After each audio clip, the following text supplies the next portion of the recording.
Hello everyone, welcome to तासु academy. दोस्तों, computer की आज नई सीरीज़ शुरू कर रहा हूं। आपका सपोर्ट बहुत इंपॉर्टेंट है। इस सीरीज़ में करीब 35 वीडियो अपलोड किए जाएंगे दोस्तों, और हर एक वीडियो में करीब करीब 20 से 25 क्वेश्चन होंगे। तो दोस्तों, उम्मीद करता हूं कि अगर मैं 35 वीडियो अपलोड करता हूं आपके एग्ज़ाम तक में, तो दोस्तों अगर एक वीडियो में 20 क्वेश्चन होता है तो ओवरऑल 700 क्वेश्चन हो जाएंगे दोस्तों।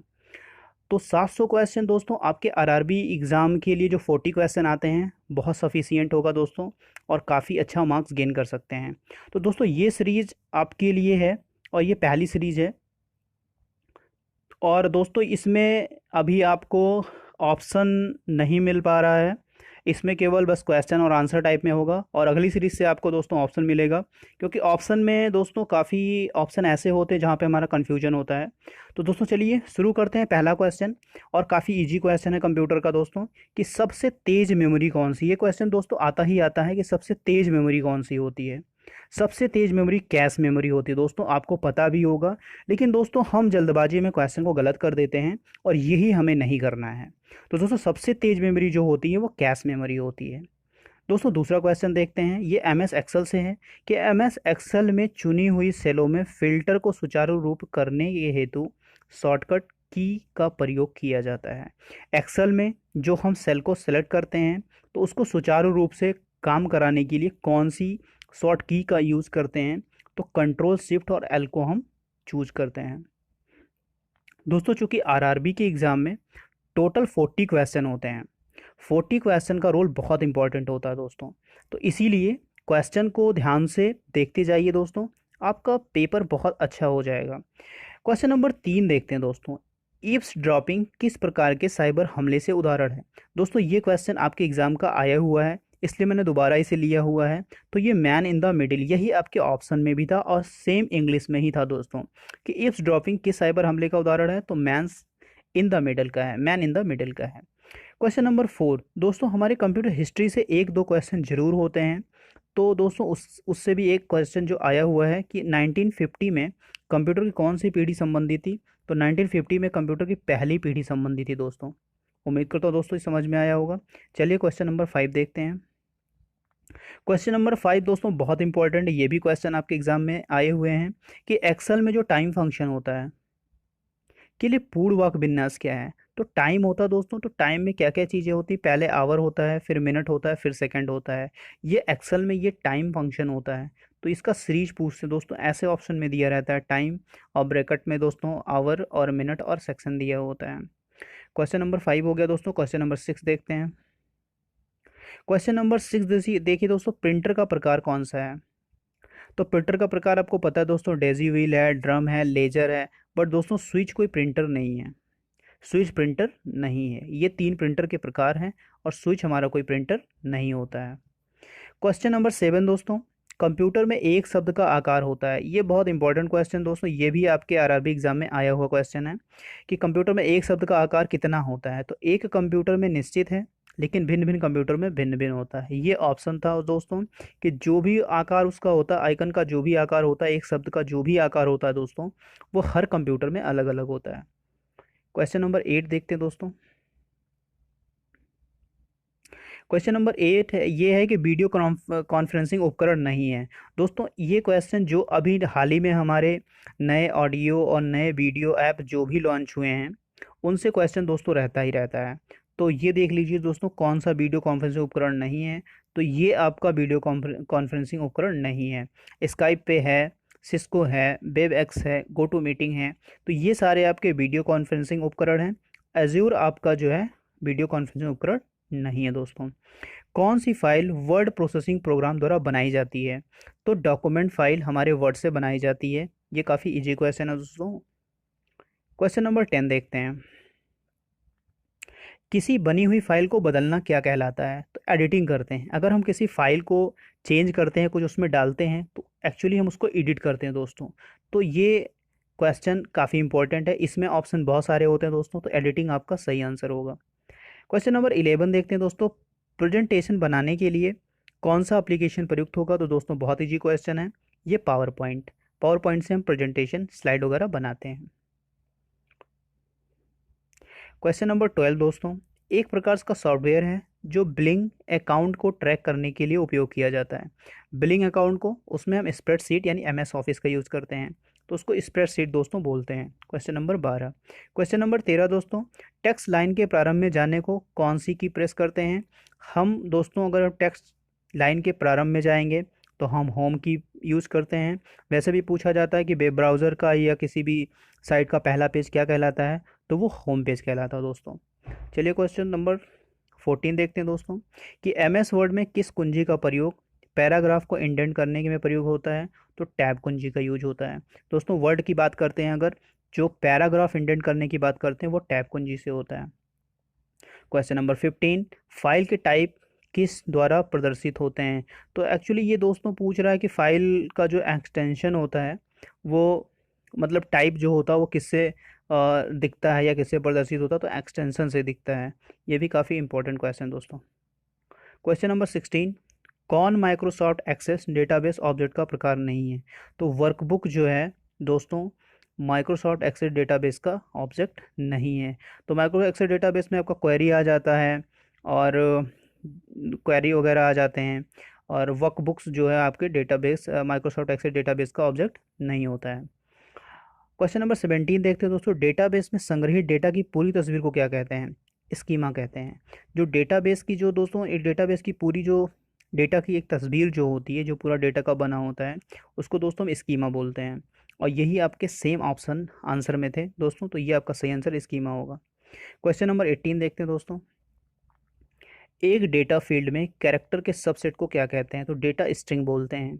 एक फील्ड में कैरेक्टर के सबसेट को क्या कहते हैं दोस्तों? डेटा स्ट्रिंग के। दोस्तों कंप्यूटर में ये है कि दोस्तों जो चीज़ें आपको समझ में आ रही हैं उसे ज़रूर समझिए, जो चीज़ें समझ में नहीं आ रही दोस्तों उसे लर्न कर लीजिए, याद कर लीजिए, रट लीजिए उसे, क्योंकि आपको वहाँ क्वेश्चन में उसका आंसर ही ठीक करना है, कुछ तो और करना ही नहीं दोस्तों, आपको नंबर अपने बढ़ाने हैं। तो डाटा स्ट्रिंग इसका होगा। स्टोरेज के लिए डाटा को एक साथ समूहीकृत करने को कहा जाता है रिकॉर्ड। अगर स्टोरेज के डेटा को एक साथ हम ग्रुप में रखेंगे, समूह में रखेंगे, तो उसे हम रिकॉर्ड बोलते हैं। क्वेश्चन नंबर 20, कौन सा टर्म डेटाबेस स्ट्रक्चर को वर्णित नहीं करता है, जिसे डीबीएमएस कई फाइलों से डेटा लिंक करते हैं? ये डीबीएमएस है दोस्तों, कई फाइलों से डेटा लिंक करते हैं, तो स्ट्रक्चरल होता है। कौन सा टर्म डेटाबेस के साथ बुलेट लगा सकते हैं? वर्ड, हम अगर एमएस वर्ड की बात करते हैं तो उसमें जब एमएस वर्ड का हम लोग पेज खोलते हैं उसमें बुलेट्स लगाने की बात करते हैं, तो बुलेट्स चाहे वो नंबर का हो, चाहे लेटर का हो, चाहे रोमन नंबर का हो, तो इन सभी में हम बुलेट्स लगा सकते हैं दोस्तों। ये बहुत इंपॉर्टेंट क्वेश्चन, इसका आंसर होगा ऑल। वो नंबर हो, लेटर्स हो या रोमन नंबर्स हो, सभी में हम बुलेट्स का यूज कर सकते हैं। देखते हैं दोस्तों क्वेश्चन नंबर 2। क्वेश्चन नंबर 2 है दोस्तों, कभी भी कभी दोस्तों हमारे कंप्यूटर के एग्ज़ाम में कभी कभी क्या दोस्तों, हमेशा 2-3-4 क्वेश्चन हमारे हिस्ट्री से ही रहेंगे। क्वेश्चन 2-3 क्वेश्चन ज़रूर हिस्ट्री से रहते हैं, तो दोस्तों ये भी हमें देखना है, क्योंकि पहला संस्करण जो लॉन्च हुआ था विंडोज़ का वो 1985 में हुआ था। फर्स्ट विंडोज़ का जो संस्करण लॉन्च हुआ था 1985 में होगा, तो ये डेट दोस्तों काफ़ी इंपॉर्टेंट है जो हमें लर्न करना होगा। तो 1985 में पहला विंडोज़ का संस्करण लॉन्च हुआ था दोस्तों। क्वेश्चन नंबर 3 है कि कौन सी प्रोग्रामिंग भाषा बिट्स की धारा के रूप में बहती है? प्रोग्रामिंग लैंग्वेज जो बिट्स की धारा के रूप में लिखी जाती है, यानी रिटर्न की जाती है प्रोग्रामिंग लैंग्वेज के भाषा में, तो ये होती है दोस्तों HLL। HLL का मतलब होता है high level language, high level language.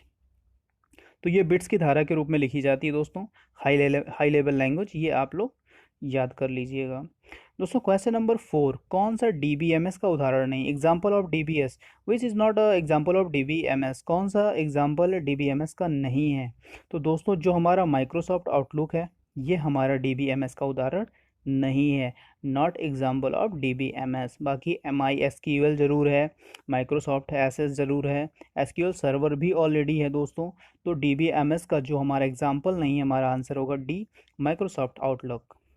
देखते हैं दोस्तों क्वेश्चन नंबर 5, किसी प्रोग्राम से त्रुटि को हटाने को क्या कहते हैं? दोस्तों अगर हम कोई प्रोग्राम बना रहे हैं या हम प्रोग्राम रन कर रहे हैं, तो जो उसमें त्रुटि आती है, जो एरर आता है, उसको हम बग बोलते हैं, बग। बग जो उसमें एरर आ जाता है उसको हम बग बोलते हैं दोस्तों। अगर इसी बग को हमें हटाना हो, हमें अगर हटाने का को प्रोसेस करना हो तो हम डीबगिंग कहते हैं उसको। उस बग को हटाने के लिए डीबगिंग होता है, और जो प्रोग्राम रन कराते हैं अगर उसमें कोई एरर आता है तो उसे हम दोस्तों बग कहते हैं। ये काफ़ी इंपॉर्टेंट क्वेश्चन दोस्तों हमारे एग्जाम में हमेशा देखने को मिलता है। क्वेश्चन नंबर 6 देखते हैं दोस्तों, कौन आर्ची फॉर्मेट नहीं है? आर्ची फॉर्मेट यानी जैसे .tar .rar .zip, ये सारे हमारे आरजी फॉर्मेट हैं, बस ये डी को छोड़कर। ये हमारा ये हमारा आरजी फॉर्मेट नहीं है। तो RG format .tar .rar .zip ये सारे हमारे आरजी फॉर्मेट हैं। दोस्तों एक चीज़ ये होता है कि अगर हम लोगों ने कंप्यूटर शुरू से पढ़ा है दोस्तों, तो हमें तो कोई प्रॉब्लम नहीं होती, हम उसमें अच्छा मार्क्स गेन कर लेते हैं। लेकिन उन स्टूडेंट के लिए जिनका कंप्यूटर सब्जेक्ट नहीं रहा है उनके लिए थोड़ा टफ लगता है। तो दोस्तों देखिए, आपको मेंस एग्ज़ाम देने जा रहे हैं तो यहाँ कोई ज़रूरी नहीं कि आप उसे समझने की कोशिश करिए। अगर कोई चीज़ समझ में नहीं आती दोस्तों, उसे याद कर लीजिए, लर्न कर लीजिए, क्योंकि वहाँ आपको आंसर देख के क्वेश्चन टिक ही करना है दोस्तों, बाकी आपको उसको कुछ करना नहीं है। तो जो चीज़ें समझ में नहीं आती हैं उसे बहुत ज़्यादा समझने के प्रयास मत करिए दोस्तों, उसे लर्न कर लीजिए, याद कर लीजिए, उसे रट डालिए दोस्तों उसको। क्वेश्चन नंबर 7 देखते हैं दोस्तों क्या कह रहा है। क्वेश्चन नंबर 7 कहता है, वर्ड में विशेष सिंबल होते हैं, विशेष प्रतीक होते हैं जो बोर्ड पर नहीं पाए जाते हैं। यानी कीबोर्ड जो दोस्तों होता है हमारा कीबोर्ड पे कुछ सिंबल ऐसे होते हैं, स्पेशल सिंबल जो होते हैं, जो बोर्ड पे नहीं पाए जाते हैं। वो मिलते कहाँ हैं? वो दोस्तों चाहे हमारा इक्वेशन हो या सिंबल हो, ये दोनों पे मिलते हैं। दोस्तों मैं एक बार फिर से क्वेश्चन को रिपीट कर रहा हूँ कि जो हमारे स्पेशल सिंबल होते हैं, स्पेशल सिंबल की अगर हम बात करते हैं कीबोर्ड पे, कीबोर्ड जो हम लोग यूज़ करते हैं, जो एक इनपुट डिवाइस है, तो दोस्तों कीबोर्ड पे जो स्पेशल सिंबल होते हैं वो कहाँ पाए जाते हैं? तो कीबोर्ड पे नहीं पाए तो कहाँ मिलता है? तो इक्वेशन पे मिलता है और सिंबल पे मिलता है। क्वेश्चन नंबर 8 दोस्तों, रैम की विशेषता नहीं है।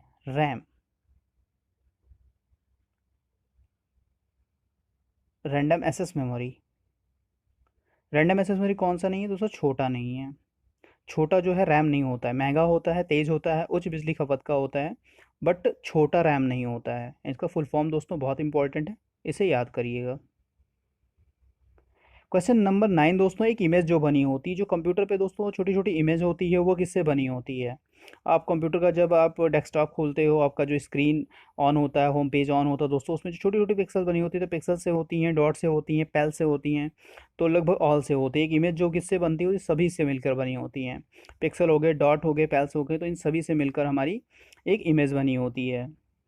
क्वेश्चन नंबर 10 दोस्तों, जो सी लैंग्वेज होता है, सभी प्री प्रोसेसर कमांड शुरू होते हैं, इसमें जितने भी प्री प्रोसेसर कमांड शुरू होते हैं वो दोस्तों हमारे हैश से शुरू होते हैं। यानी सी लैंग्वेज की अगर हम बात करते हैं तो उसमें हमारा जो प्रोग्राम शुरू होता है दोस्तों, जो हमारे कमांड दिए जाते हैं दोस्तों, वो हमारा दिया जाता है हैश से। क्वेश्चन नंबर 11 दोस्तों, वर्ड में डिफ़ॉल्ट जूम स्तर कितने पर सेट होता है? अगर हम एम एस वर्ड की बात करते हैं दोस्तों, तो इसमें अगर हम एम एस वर्ड खोलते हैं तो उसमें जो डिफ़ॉल्ट जूम का स्तर होता है वो 100 दिया रहता है।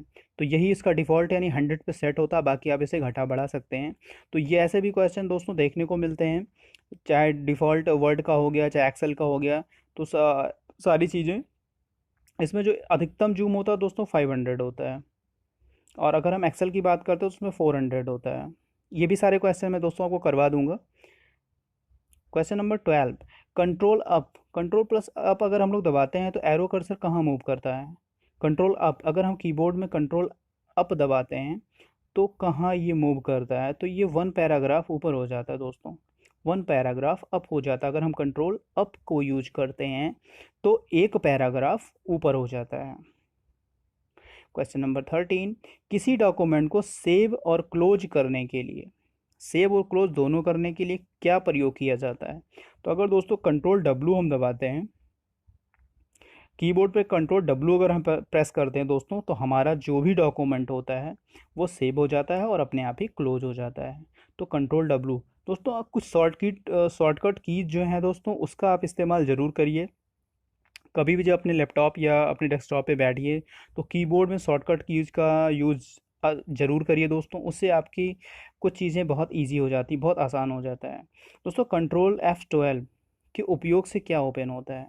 अगर हम कंट्रोल F12 को प्रेस करते हैं तो क्या ओपन होता है दोस्तों? ओपन होता है ओपन डायलॉग बॉक्स। इसे दोस्तों सही कर लीजिएगा, टोपन नहीं है, ये गलत प्रिंट हो गया है, ये ओपन डायलॉग बॉक्स है। Open open dialog box. तो अगर हम कंट्रोल F12 प्रेस करेंगे कीबोर्ड का तो हमारा ओपन डायलॉग बॉक्स ओपन हो जाएगा। क्वेश्चन नंबर 15 दोस्तों देखते हैं, एक डॉक्यूमेंट को कितने प्रकार से सेव किया जाता है? अगर हम एक डॉक्यूमेंट की बात करते हैं तो इसे हम सेव कितने तरीके से कर सकते हैं? इसे हम लोग 3 तरीके से कर सकते हैं। कैसे दोस्तों?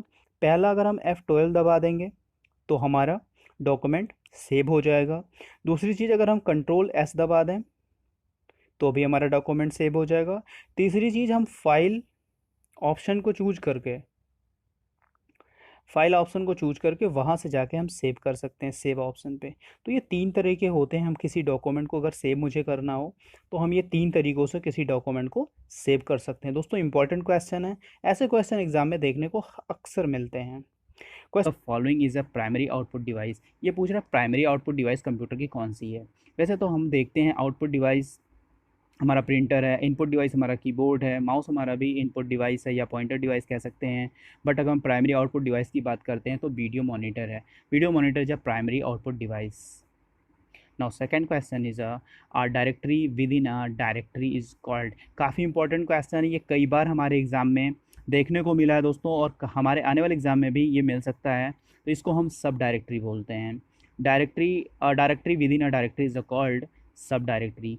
फ्रेंड एक बात मैं और बताना चाहूँगा कि कंप्यूटर में कुछ लोग जैसे बीटेक होते हैं, कुछ कंप्यूटर्स ही पढ़े होते हैं, लेकिन उन बच्चों के लिए कि जो कंप्यूटर नहीं पढ़े होते हैं, तो उनके लिए मैं कहना चाहूँगा कि अगर वो एग्ज़ाम देने जा रहे हैं, उन्होंने क्वालिफाई किया है प्री का एग्ज़ाम मीन्स अगर वो देने जा रहे हैं, चीज़ें अगर जहाँ समझ में नहीं आती हैं तो वो वहाँ रट लें, उस चीज़ों को समझ लें, क्योंकि वहाँ आपको 5 ऑप्शन मिलेंगे, उस ऑप्शन में आपको टिक करना होगा। तो जो चीज़ें जहाँ समझ में नहीं आती उसे सिर्फ आप लर्न कर लें। जैसे directory with in a directory is a called सब डायरेक्टली, इसे याद कर लें, रट लें, लर्न कर लें, क्योंकि आपको वहाँ ऑप्शन मिलेगा और उस ऑप्शन के बेस पे ही आपको आंसर टिक करना है। Now third question, in Windows XP which shortcut is use to cycle through open item in taskbar. तो हम दबाते हैं ऑल्ट प्लस स्केप दबाते हैं अगर हम विंडोज XP में कोई शॉर्टकट यूज़ करें cycle through open item task bar. अगर हमें कोई आइटम ओपन करना है टास्क बार में तो हम ऑल्ट स्केप दबा देंगे तो विंडोज XP में वो खुल जाएगा। Now question number 4, store data in which of the following remain intact even after the computer is turn of.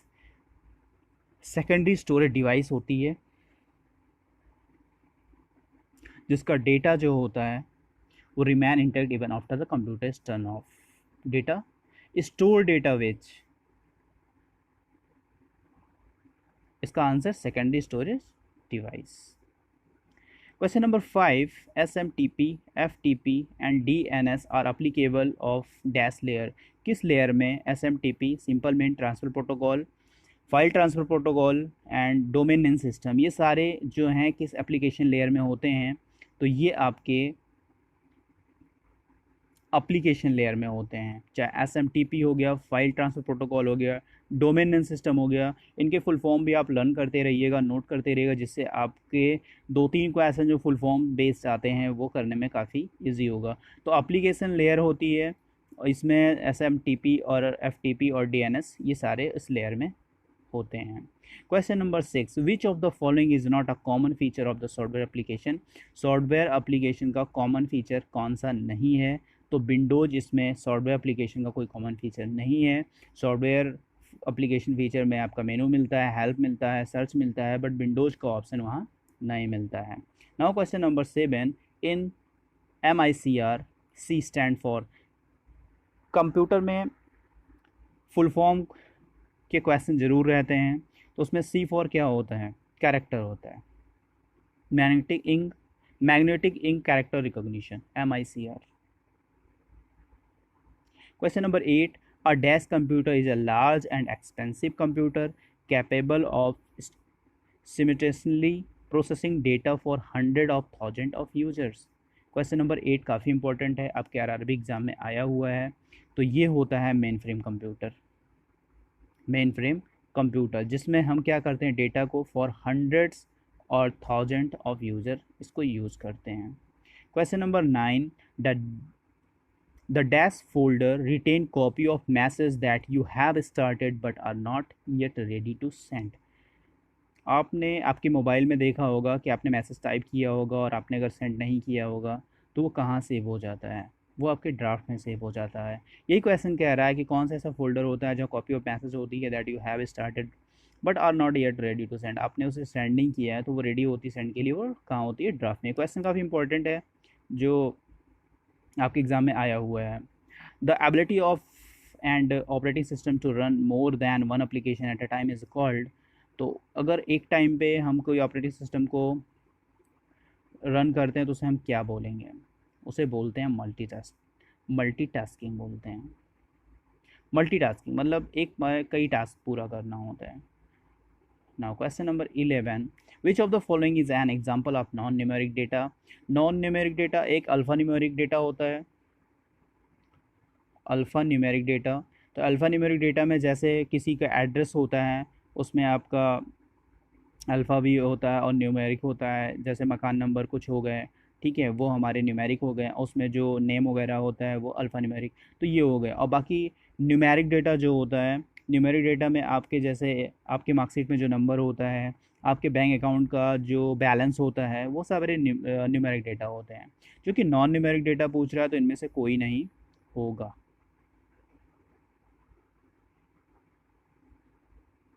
Question number 12, coded entries. Question number 11, इसे आप लोग थोड़ा सा चेक कर लीजिएगा और चेक करके मुझे कमेंट करके बताइएगा इसमें ऑल ऑफ द अबव ही नहीं होंगे या इनमें से कुछ होगा, ये आप मुझे बताइएगा। अगली सेशन में क्वेश्चन को डिटेल में करवाऊंगा। Question number 12, coded entries which are used gain access to a computer system are called. इसको हम बोलते हैं password.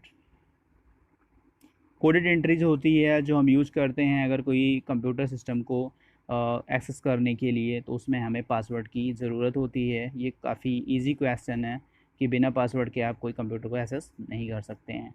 Question number 13, to move to the bottom of a document press. अगर हम किसी डॉक्यूमेंट को बॉटम में मूव करना चाहते हैं तो हम क्या प्रेस करेंगे, हम करेंगे इंट की। इंट की से हम उस पेज को बॉटम पे, जैसे ये हमारा बॉटम होगा ना, इधर बॉटम होगा, हम इसे अगर किसी ये पेज को अगर हम नीचे लाने के लिए करेंगे, हम इंड की को प्रेस करेंगे, हमारा पेज जो है बॉटम पे आ जाएगा। Now question number 14, are device that is connected to the motherboard is called a peripheral device. Called a peripheral device, a device that is connected to the motherboard. तो motherboard से जितनी devices connect होती हैं, छोटा सा motherboard होता है हमारे कंप्यूटर में, काफ़ी वहाँ पोर्ट बने होते हैं, उसमें जितनी भी चीज़ें कनेक्ट होती हैं वो क्या होते हैं, वो पेरिफेरल डिवाइसेस होती हैं। Now question number 15 is a very simple question and easy question, और कॉमनली ये क्वेश्चन हमारे एग्जाम में देखने को ही मिलता है। An error is also known as. जो एरर होता है जब हम कोई सॉफ्टवेयर रन कराते हैं या बनाते हैं, उसमें जो एरर आता है उसको हम क्या बोलते हैं, बग आते हैं, और इसी की सर्च करने की प्रोसेस को हम डीबग बोलते हैं। तो ये दोनों क्वेश्चन काफ़ी इंपॉर्टेंट हैं, पूछे जाते हैं आपके एग्ज़ाम में कि जो एरर होता है उसे क्या कहते हैं, तो बग होता है, और एरर को खोजने यानी सर्चिंग करने की प्रोसेस को क्या कहते हैं, डीबग कहते हैं, डीबगिंग भी कहते हैं। Now question number 16, what type of device is a keyboard. Keyboard हमारी कैसी डिवाइस है, तो आपको पता है कीबोर्ड हमारी एक इनपुट डिवाइस है। Which part of the computer help to store information. Computer का कौन सा पार्ट जो होता है हमें इंफॉर्मेशन को स्टोर करने में हमारी मदद करता है, तो कौन सा पार्ट होता है इसमें से, डिस्क ड्राइव। डिस्क ड्राइव हमारे कंप्यूटर का वो पार्ट होता है जहाँ पे हम इंफॉर्मेशन को स्टोर करते हैं। Now question number 18, which of the following default mask of class A IP address. ये क्लास ए का आईपी एड्रेस पूछ रहा है, क्लास ए का आईपी एड्रेस पूछ रहा है। क्लास ए का आईपी एड्रेस क्या होगा, तो क्लास ए का आईपी एड्रेस होगा 255.0.0.0। सी ऑप्शन इसका सही होगा। अगर क्लास ए का आईपी एड्रेस पूछ रहा है, डिफ़ॉल्ट मास्क होगा, तो 255.0.0.0 आंसर होगा। Question number 19, what is a internet. ये कॉमन क्वेश्चन है जो एग्ज़ाम में पूछता है, आप लोग आज इंटरनेट काफ़ी यूज़ करते हैं, इसके बिना समझ लो कि कोई काम संभव ही नहीं है, कोई काम पॉसिबल ही नहीं है। तो इंटरनेट क्या होता है? An association of develop advance internet technology, इसे हम कॉल्ड इंटरनेट कहते हैं। सिंपल क्वेश्चन है। Question number 20 and last question है ये, to drop a column that is use as a foreign key first. इसका होगा drop the foreign key constraint. Option number C इसका सही आंसर होगा। तो ये थे टोटल 20 क्वेश्चन और इंग्लिश में थे। आपके कमेंट के अकॉर्डिंग क्वेश्चन इंग्लिश में प्रोवाइड किए गए हैं। इसकी कुछ सीरीज़ हिंदी में होगी, कुछ सीरीज़ इंग्लिश में होगी, तो दोनों आप देखिएगा और चीज़ों को समझने की कोशिश करिएगा। और बाकी आगे आने वाले समय में आपको ये क्वेश्चन बाइलिंगुअल दोनों मिलेंगे। चलिए दोस्तों, चैनल को सब्सक्राइब ज़रूर करिएगा और मिलते हैं नेक्स्ट वीडियो में।